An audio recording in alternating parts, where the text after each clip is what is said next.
You say you want to catch some coho? Let's do this thing.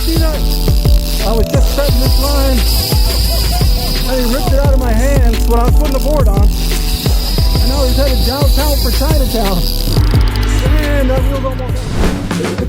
Hey, what's up, you guys? This is Steve from Natural Selection Angling, and I got a banger for you today. This is Spring Coho Fishing Part 1.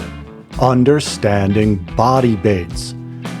This video is going to be super informative for you. We're going to go over 3 main types of body baits, why they work well for coho in the spring, and when you should use them. Now I know we can't wait to get out there and just see the graph loaded up like this with bait and know we're going to get into the fish. But before we start fishing for these fish, we got to make the baits we need for these fish. So I went out and I bought thousands of body bait blanks for coho season, and we're going to go through these together today. Now first up, we've got the ThinFish. This is a knockoff blank. I make a lot of these, man. These are super popular. I fish them all the time. People want them. I make a ton of them. If you want to see some more of these, you can look at this video here. You need this in your tackle box. But don't sleep on the smaller version, guys. Get these ones too, because when the bite is tough, this can flip the switch. Don't forget they have gold and silver and other types too. Experiment with that. Second type of body bait here. This is a medium diving crankbait. And they come in an assortment of varieties, right? And this little guy right here, this is a Flicker Shad 5. That thing is murder on spring coho when they're small, active, and hungry. Now you guys know I make a lot of these body styles here, and you can see some more here in trigger warning, fish were harmed during filming. Now the jointed bait, this is a great bait, man. I'll tell you later on in the video of why this thing shines sometimes when other ones don't. Now this bait right here is probably the most important bait to my fishing career, mostly for fishing for bass. This is the Rapala DT10, and I've caught more fish and won more money on that bait than any other one in my box.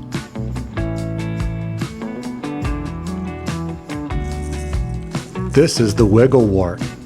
This thing murders trout and salmon. I mean, it is a crazy good bait, and it comes in the smaller size. Don't forget to put a smaller one in your box, guys. All right, let's get into it. Boom. Really early in the year, when the water is just starting to climb out of the high 30s into the low 40s, you want to start with number 1 here. This is a flat-sided bait. These are going to be like ThinFish, ThinFin, or even a lipless vibrating crankbait.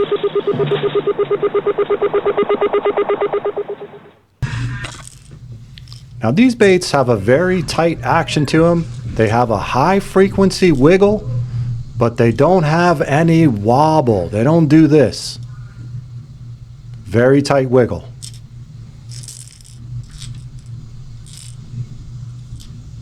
When you're trolling or cranking these, they have linear tracking. They don't hunt. Don't forget the small one. See that high frequency vibration? All right. As the water starts to warm into the mid to high 40s, fish start to feed a little more actively, and they'll tolerate a little more water displacement from these baits. And we'll start working these in now. This is a semi-round bait, like a Shad Rap or a Flicker Shad. They have a fairly tight wiggle, but they also have some roll.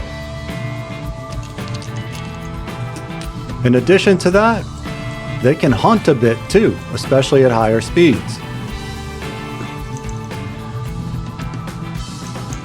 They dive down to the depth you want them at, and that action has a really nice roll to it. And the wider and rounder the back, the more roll you get.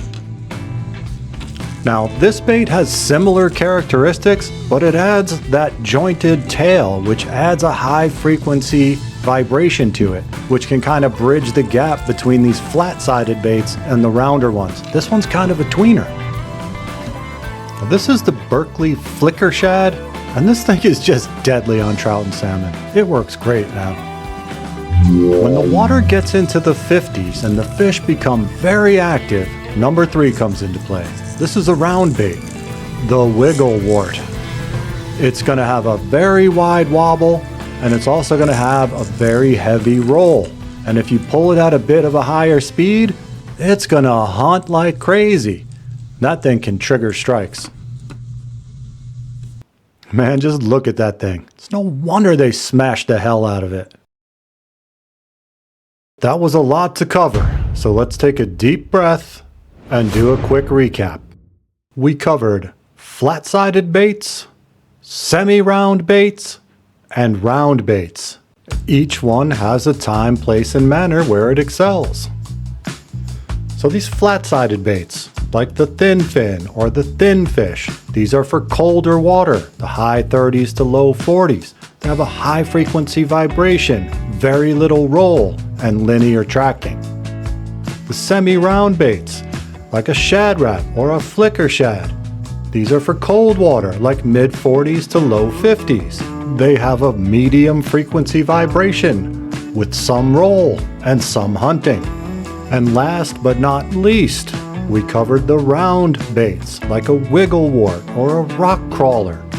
These are great when the water's warming, the low 50s to the mid 50s. They have a low frequency vibration, a heavy roll, and they hunt super hard. Now that you're armed with all this great information, you can go out and start catching spring coho after you watch this video. The only thing you need to know to catch spring coho. You're gearing up to do this. And he ripped it out of my hand, and now he's headed downtown for Your Chinatown. dutiful manservant will be preparing part 2, spoon selection. That's coming soon.